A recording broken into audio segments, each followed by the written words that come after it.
Goodness me, I don't really know what to call this video, what title to give it. It's not really a response video. It is, however, a video inspired by another booktuber. In some ways, maybe it is a response. It's more of that watching that person's video has given me food for thought and has made me want to come on and talk about it and talk about other things as well that I've been thinking of related to BookTube and booktubers. Hello everybody, welcome back to my channel, Book Time with Elvis, with me, Mark, and I hope ever so much you're doing very well. I hope you're keeping cool wherever you are, because here it's really hot.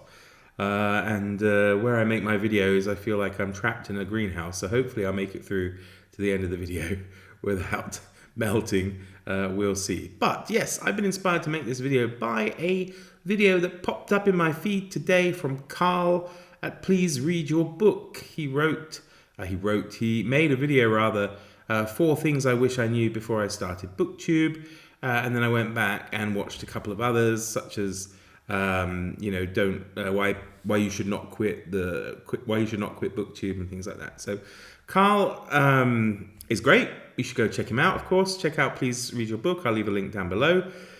But some of the things he said really got me thinking. And the first thing, pretty much out of his mouth, that he says in the 4 things I wish I knew before I started BookTube, is that he says, I've been on BookTube and I don't think I'm doing very well. And it got me thinking back to a video I made a couple of years ago now called, I think something like Why I'm a Success on BookTube or something like that. Because how do you measure that success? You know, I guess you can think, oh, well, I've got, 30,000 subscribers, then I'm a success. But then there's always people who have 100,000 subscribers or more, right? I think the only way you can truly measure your success on BookTube is what you got into the BookTube game for in the beginning. So if you got into that to have over 10,000 subscribers after your first year, then I suppose if you have only 1,000 subscribers after your first year, then you are a failure. But of course you're not, and neither is Carl. He's done very well, really, on the face of it. 1,000 subscribers in 2 years is no mean feat. We are used to seeing some, Johnny come latelys popping on, and in 3 months they get 4,000 subscribers, and that's good luck to them. But that's not going to happen to most of us. And I think, what people like Carl and anybody else who's thinking they've been, trawling away and they've just about reached 1,000, or they've been on for a year and they've got, 400 subscribers or whatever, that reaching the 1,000 subscriber mark is actually a really big achievement.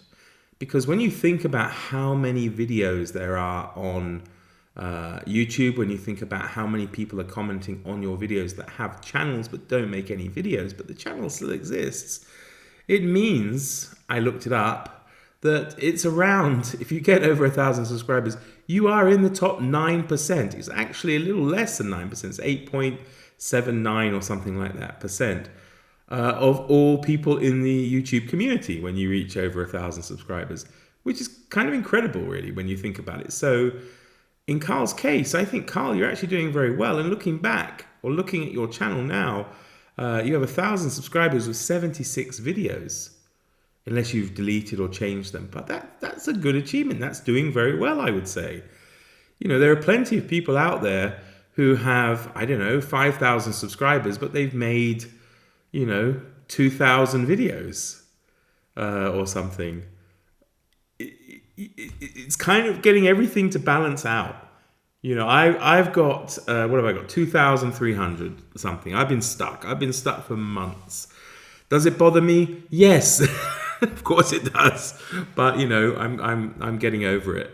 But, with those 2,000 subscribers, I've made 700 and something videos.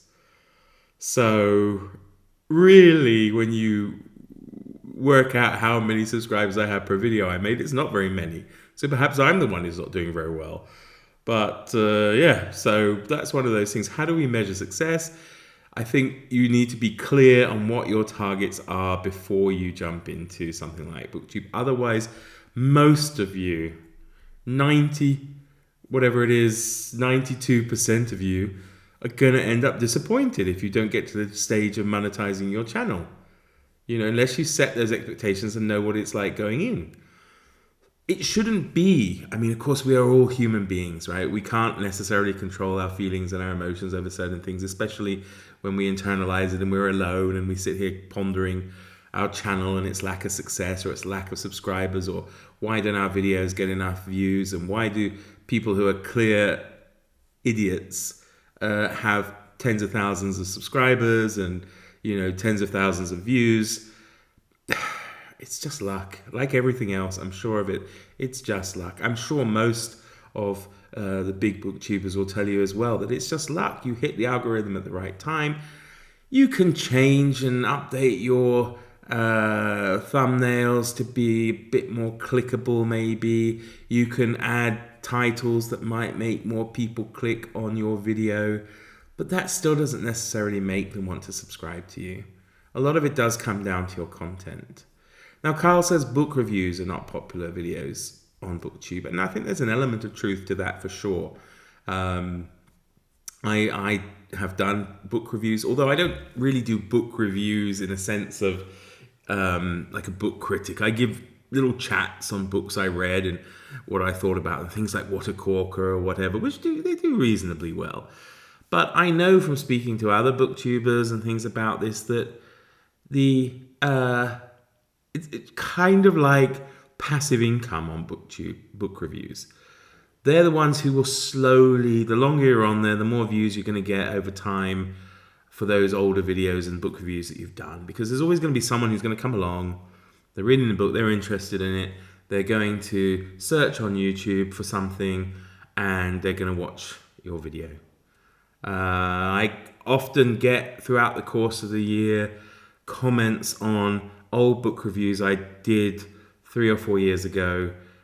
They're still being put out there. People are still falling onto them. You're just not getting that quick return in terms of views that you might get used to with other videos. And I would say certainly Carl is getting used to now. I mean, that last video is less than a day old, and he's got almost 800 views on it. And the previous one, he's over the 650 mark, which is excellent. You know, that's more than I'm getting, and I've got double the number of subscribers that he's got. So how does it work? You know, are your subscribers watching your videos? Probably not. Not religiously anyway. I mean, the key thing for a lot of people does come down to views. At the end of the day, if you can reach the 1,000 subscriber mark, you can easily get more views per video than someone who's sitting at 5,000. I could give you a list, but I don't want to get into trouble. You could go and look at some people like that now and see that their views might not be that different to yours. We're all worrying about all these little things that we can't control. Is BookTube still worth doing? Yes. Yes, it is. For the community, for the people. For the getting yourself out there to do something, you know, encouraging yourself to read more, and then talk about it with all these wonderful people. Now, of course, there are going to be negative aspects to it. Things, as Carl points out, that maybe, the uncomfortable truth that you'll always be wrong even when you're right. There's always going to be someone out there who's going to point out something you've said that may be factually wrong. Of course, one thing to do that, or maybe combat that, is how you prepare yourself. I generally don't prepare myself, so I might leave myself open to being called out or fact-checked by people, although generally I'm usually right, of course. But, you know, it happened in the last video I put out. I think the June on the Range wrap-up, I talk about something like the moving direction of the sun. And of course, it's not the moving direction of the sun. It's the rotation of the Earth around the sun that causes it to move direction in our sky. Now, of course, I know that. It just didn't come out when I said it, and I didn't edit it, right? Because I don't edit. Carl does seem to encourage editing, if possible. I personally prefer not to. I want to think that I'm sitting here as if I'm in a public house. We're having a conversation. I'm going to I'm going to because I'm human. I'm not going to cut it out. If we were sitting here talking face to face, I would be anyway. Of course I would. It's just the way it is. But I felt so strongly about the mistake I'd made and talking about the sun that I had to pin a comment to the top to try and preempt somebody calling me out on it, because there probably will be somebody out there to do that. Generally speaking, touch wood, I'm very lucky. I haven't had any bad comments regarding factual things. I haven't had other problems really where I've had to hide certain users. I mean, I'm certainly a target for appearance. It's happened once or twice, but over 4 years, it's, you have to have some element of thick skin, no pun intended there, to be able to do something like this and put yourself out there on YouTube for the world to see. Although, of course, in Carl's case and my case, arguably, the world is not seeing it, which is why we are with the subscriber numbers we have. So I think we can take a bit of pride in that bit of anonymity, perhaps, or at least not pride, a bit of security and shelter within that anonymity, because of course the bigger your channel grows, and I'm sure, I don't want to speak to any of the big boys and girls out there with their big channels, I'm sure they experience much more of the negatives. You're going to, aren't you? You're going to attract more crazies the bigger you get as a channel, right? I'm sure of it. So perhaps don't lament that you haven't grown too much, or certainly not that if you haven't grown too fast. That can be a problem, I would imagine, as well. Something else Carl says is why making videos is harder than it looks. But again, of course, that comes down to your personal preferences. I told you I don't edit my videos generally. There are times, of course, where I have to. When I have read a book and I want to put the book picture here because I don't have a physical copy, but it's very minimal. I'm not editing everything I say. And I have to say, one of my big bugbears, and you know who you are, is that you edit your videos to death. You do it so chop, chop, chop, chop, change, almost every frame. It's like, how do you communicate in the real world? How can you not speak uninterrupted for even 20 seconds before you have to edit your video? I mean, okay, maybe I'm being harsh there. I don't know, but that's sometimes it surprises me. It just surprises me how much editing does go on. So the last thing he says is the surprising reality: no one watches everything you post. Well, that's true. You have to ask yourselves, as a booktuber, as a booktuber who watches or is a viewer of other booktube channels, how many of those channels you subscribe to do you actually watch? And it's probably very, very small. It probably is, because if you're making booktube videos, you're going to be busy making your booktube videos. If you've got a job and other things going on, you're not going to have time to watch all the people you're subscribed to.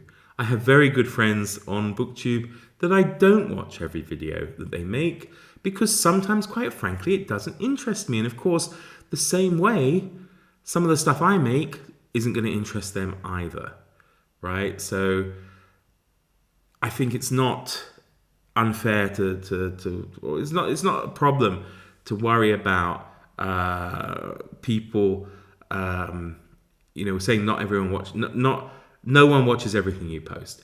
And of course, what he really was talking about, I've kind of gone off topic there, is the whole how many people are still watching after 60 seconds, YouTube value, I think after 30 seconds, something like that. And we're all guilty of it, me too. Even some of the great, grand old men of BookTube, sometimes that comes on, I find out what the topic is, oh no, okay, click over. I'm not gonna watch it, or I might come back to it later. But of course, I don't know how much it measures that. If you start it, it's registered as you giving up after 30 seconds, but then you come back later and maybe watch the whole thing. I don't know. I don't know things like that. But I do know that you should definitely head over and check out Carl's channel. Please read your book. But also, you should not be put off starting a BookTube channel. As long as you ensure that you go into BookTube for the right reasons, you're not going to make money out of it. Even people with, tens of thousands of subscribers are not necessarily making enough money where it can become a job. Maybe they can get some nice pocket money. I get a little bit of pocket money every month from you wonderful people watching my videos. Well, not every month, sorry, that's a lie. I don't make enough every month. But a couple of times a year, I do get a little payout which allows me to buy books, which is great. But you're not, generally speaking, going to be able to make a career out of BookTube or YouTube in general. You just can't. I mean, as I said, to get over 1,000 videos puts you right away in the top 9% of YouTubers.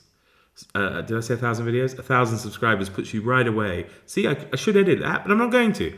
So over 1,000 subscribers puts you right away in the top 9% of all YouTubers, not just BookTube, right? So you can see the odds are definitely against you. And those people who just seem to take off, as I've said before, it's luck. And I want to wish you all the best of luck in your endeavors if you do decide to start a BookTube channel. And just good luck in your BookTube viewing as well. And I want to thank Carl, who's an unwilling participant in this video, unknowing participant in this video, because I haven't spoken to him. I just enjoyed watching his video and felt there are a few points that I would like to talk about in one of my videos. So as I said, do check out his channel. Thank you for watching. Good luck, everybody. I'm really, really hot now. My glasses are steaming up. I don't know if you can see. My glasses are steaming up. So it is time for me to bid you all farewell. And of course, at this point, nobody's watching anyway. Bye-bye.